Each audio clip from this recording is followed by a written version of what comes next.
தமது சொந்த இரத்தத்தால் தமதாக்கிக் கொண்ட கடவுளின் திருச்சபையை மேய்ப்பதற்கு தூய ஆவியார் உங்களை கண்காணிப்பாளராக ஏற்படுத்தியுள்ளதால் உங்களையும் மந்தை முழுவதையும் கவனமுடன் காத்துக் கொள்ளுங்கள்.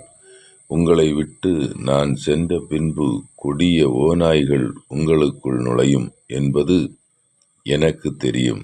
அவை மந்தையை தப்ப விடாதவாறு தாக்கும்.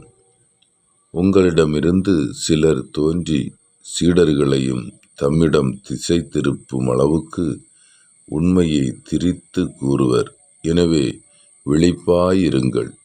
3 ஆண்டு காலமாக அல்லும் பகலும் இடைவிடாது கண்ணீரோடு நான் உங்கள் ஒவ்வொருவருக்கும் அறிவுறுத்தி வந்ததை நீங்கள் நினைவிற்கொள்ளுங்கள். இப்போதும் நான் உங்களை கடவுளிடம் ஒப்படைக்கிறேன். அவரது அருள் வார்த்தைக்கும் கட்டுப்படுவீர்களாக. அவ்வார்த்தை வளர்ச்சியையும் தூயோர் அனைவருக்குமுரிய உரிமை பேற்றையும் உங்களுக்கு தர வல்லது. அவருடைய பொன்னுக்கோ வெள்ளிக்கோ ஆடைக்கோ நான் ஆசைப்பட்டதில்லை.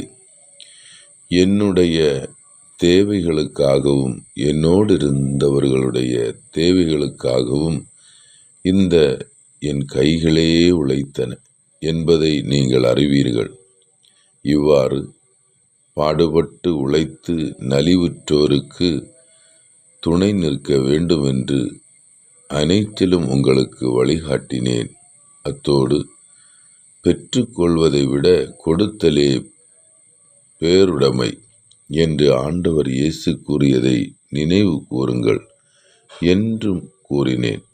இவற்றை சொன்ன பின் அவர் முழந்தாளில் படியிட்டு அவர்கள் எல்லோரோடும் சேர்ந்து இறைவனிடம் வேண்டினார். பின் எல்லோரும் பவுலை கட்டி தழுவி முத்தமிட்டு கதறி அழுதனர். இனிமேல் நீங்கள் என் முகத்தை பார்க்கப் போவதில்லை என்று அவர் கூறியது அவர்களுக்கு மிகுந்த வேதனை அளித்தது. பிறகு அவர்கள் கப்பல் வரைக்கும் சென்று அவரை வழி அனுப்பி வைத்தனர். 1 கொரிந்தியர் 13 அதிகாரம் 1 முதல் 13 முடிய. எல்லாவற்றிலும் சிறந்தது அன்பு. எல்லாவற்றையும் விட சிறந்த நெறி ஒன்றை நான் உங்களுக்கு எடுத்து காட்டுகிறேன். நான் மானிடரின் மொழிகளிலும் வானதூதரின் மொழிகளிலும் பேசினாலும் அன்பு எனக்கு இல்லையேல் ஒலிக்கும் வெண்கலமும் ஓசையிடும் தாளமும் போலாவேன்.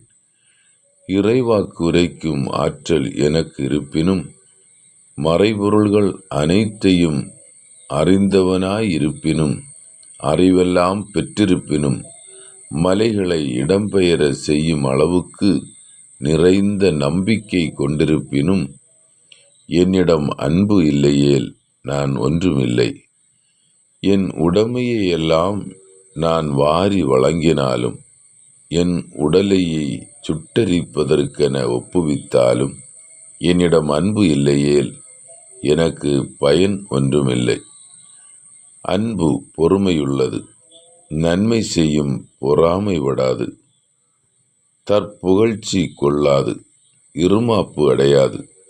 அன்பு இழிவானதை செய்யாது, தன்னலம் நாடாது, எரிச்சலுக்கு இடம் கொடாது, தீங்கு நினையாது.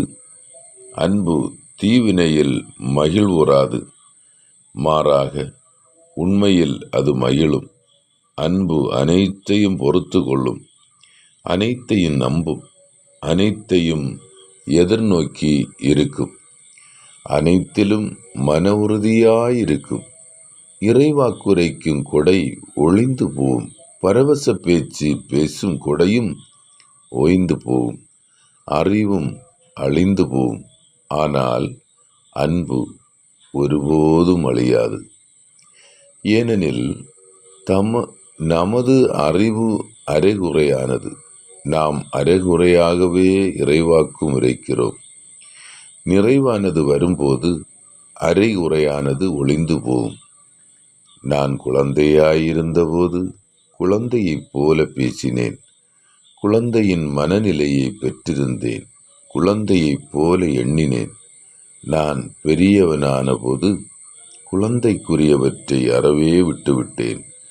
ஏனெனில் இப்போது நாம் கண்ணாடியில் காண்பது போல் மங்கலாய் காண்கிறோம். ஆனால் அப்போது நாம் நேரில் காண்போம். இப்போது நான் அரைகுறையாய் அறிகிறேன். அப்போது கடவுள் என்னை அறிந்து உள்ளது போல் முழுமையாய் அறிவேன். ஆகவே